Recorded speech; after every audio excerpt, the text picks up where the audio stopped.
My name is Anuar Abdullah. I'm the founder of Ocean Press, and I've been diving since 1981. My first dive it was at the university where I studied. Since 1981, diving has changed a lot, and in terms of technology, technique, material, everything.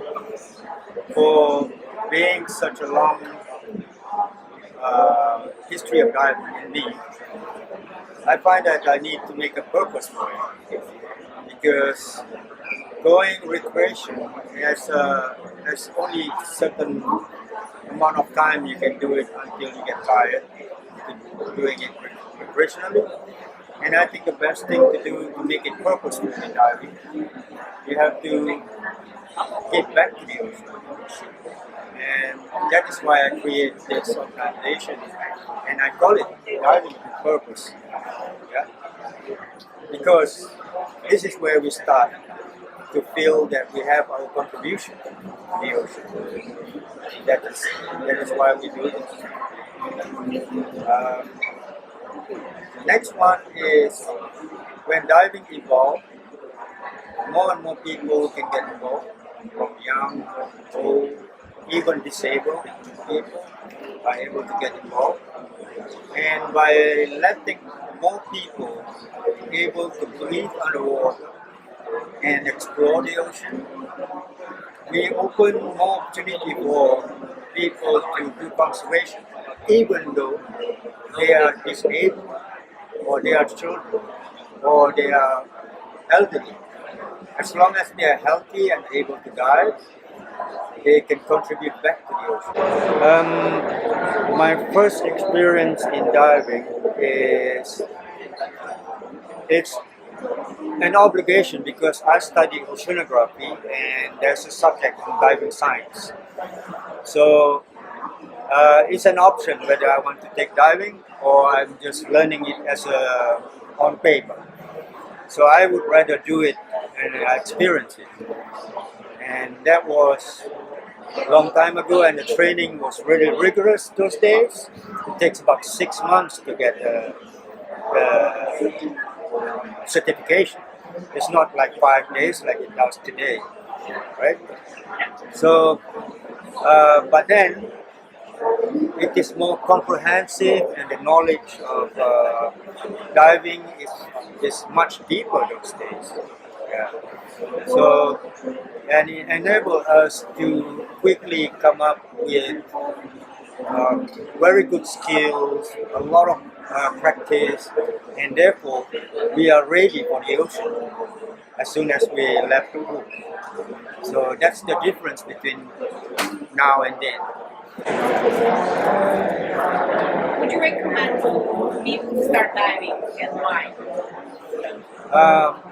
Yes, diving, it is open to many level of people, young, old, like I said. I would recommend for those who really have interest and good skills in the water to try at least once to experience it because this is unique. It's a unique experience. I would recommend also to people who wanting to have a purpose. So besides recreation, besides the first experience, you can also create a purpose for it. It is not much an investment as compared to golf or other kind of sports. Most of the equipment can be rented, and diving lessons isn't that expensive. So it's a very easy thing for anybody, especially in Southeast Asia. Most countries surrounded by water, so the access to the sea is very easy. Do you have a favorite story? Something that really stands out from your experience as a diver? Diving experience, yes. I did tech diving. I did free diving as well. I did, of course, snorkeling and skin diving. But scuba diving is the one that I use the most in my work. So In this sense, I can tell you a little bit about my experience of freediving, which is breath hold, they call it. And the unique part about breath hold is that you are more close to nature because there's no sound of bubble. And if you concentrate, if you really concentrate, you can actually hear your heartbeat underwater. And that's a unique experience. But you can only stand for one breath. Scuba diving, on the other hand, is unique as well. Scuba diving gets you really close to marine life, right? And the only thing is that it's more bulky, it's more heavy, but you have extended periods of time underwater. It's a very unique experience to me, and I began to learn about the ocean from observation. I do learn about it in the book a lot because I study oceanography.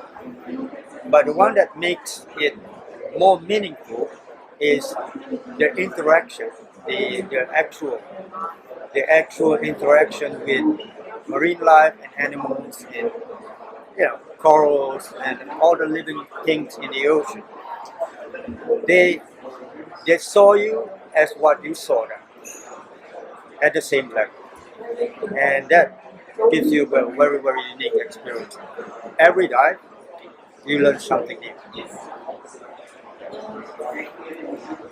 What would be your perfect week of diving? Okay, if I have the opportunity to go diving, I will first um, consider areas that I can see both the diversity of it as well as the impact from our presence. Okay, so it is good mix to let us see and appreciate what is good and also be concerned about what is not ready, right? So yeah, I've done more than 20,000 dives for sure in this 39 years of diving. Um, I've seen manta rays, mola molas, and all the whale sharks and everything. But my passion is corals because corals are unique in a way that it is the base of the food chain.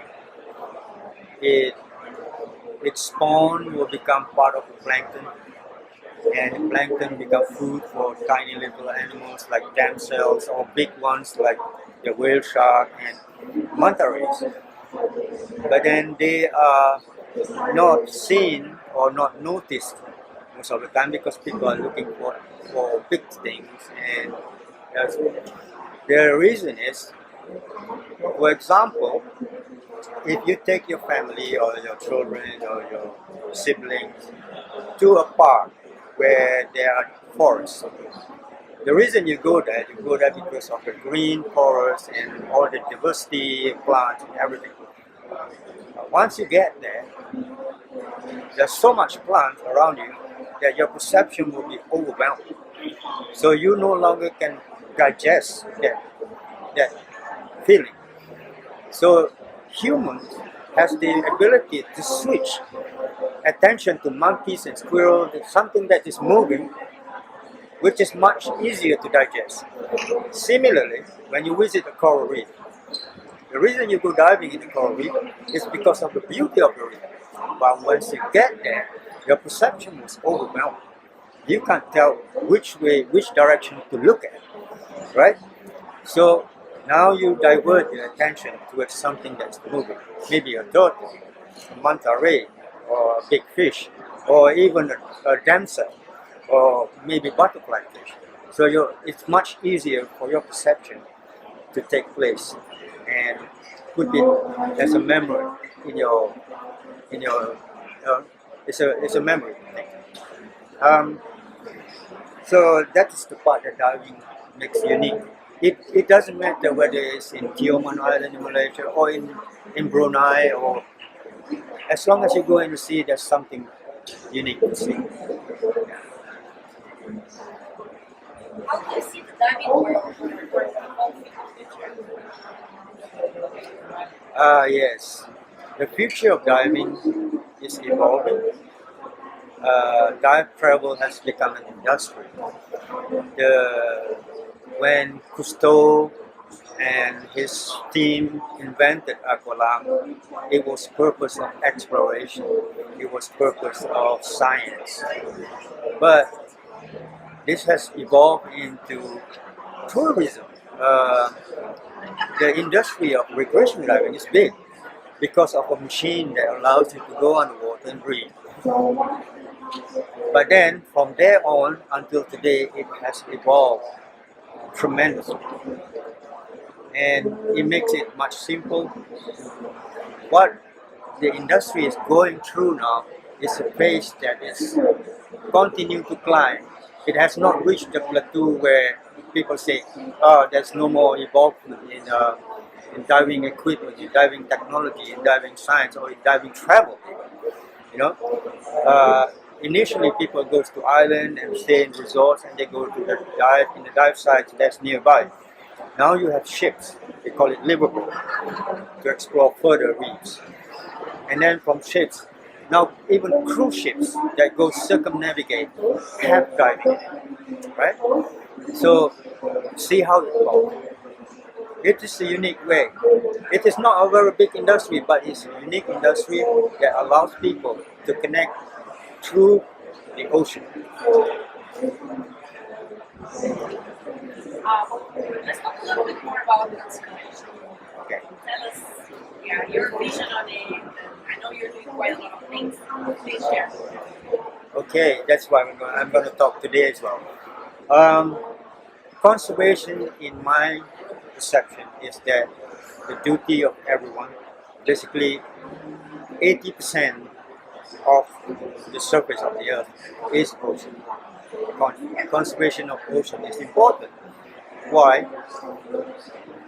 Pe- Many people does not realize that in the air that we breathe, they know there's oxygen. Yeah, everybody is talking about the oxygen. But what's remaining besides oxygen? There are about 78 or 80% nitrogen, right? So if you carefully look into it, there are bacteria in the ocean that constantly digest all the waste and convert it into nitrate, and nitrite eventually become nitrogen. And therefore, every percent of the surface of the earth produce the same percentage of nitrogen in the air. See how unique they are. To know this, then you have to know the connection. If you stand by the beach, right? If you stand by the beach, you can see the ocean at work. The rotation of the earth causes friction, and this friction causes air pressure to change. Changing air pressure move from high pressure to low pressure. We call it wind. Wind blows across the ocean, and it breaks a wave on the beach. What does it do? If you walk on the beach, you will see a lot of broken pieces of coral that's dead. Those are calcium. And the waves is grinding and dissolving them back as salt into the ocean. Salt is the most important element in the ocean that nobody ever pay attention to. Because of salt, the density of the seawater is 0.25% more than the freshwater. Because of this density, it lifts all the nutrient up like a hand lifting the food up.